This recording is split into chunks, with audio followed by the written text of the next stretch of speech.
तर शरद पवार गटाचं एक मत फुटलं आणि आमची ही मतं फुटली। विधान परिषदेतल्या पराभवानंतर शेकापच्या जयंत पाटलांनी हे विधान केलंय।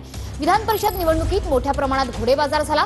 पराभवानंतर शेकापच्या जयंत पाटलांनी सत्ताधाऱ्यांवर ही टीका केली आहे। काँग्रेसनं दुसऱ्या क्रमांकाची मतं ही समसमान वाटायला हवी होती असं सुद्धा मत जयंत पाटलांनी व्यक्त केलंय।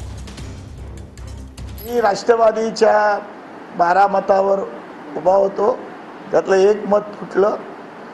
यामध्ये आमची पण मतं फुटली आणि जर मला 4 मतं मिळाली असती तर सेकंड प्रेफरन्समध्ये मी जवळजवळ 25 ते 30 मतं आणखीन जास्त घेऊन निवडून आलो असतो। ज्या पद्धतीचा घोडाबाजार झालेला आहे की महाराष्ट्राच्या आणि देशाच्या आयुष्यामध्ये पहिल्यांदा एवढ्या मोठ्या प्रमाणात घोडाबाजार झालेला आहे। ती जर सेकंड प्रेफरन्सची मतं समान वाटली असती किंवा जो 1 नंबर त्यांनी शिवसेनेला दिला तो आमचा आग्रह होता। आपण होतात रात्री 3:30 वाजेपर्यंत काँग्रेसची आणि आमची मीटिंग चालू होती तेव्हा, त्यावेळेला जर ती दिली असती तर निकाल बरोबर होता। मी त्याच मतावर घेऊन 14 मतावर घेऊनच निवडणूक लढवत होतो।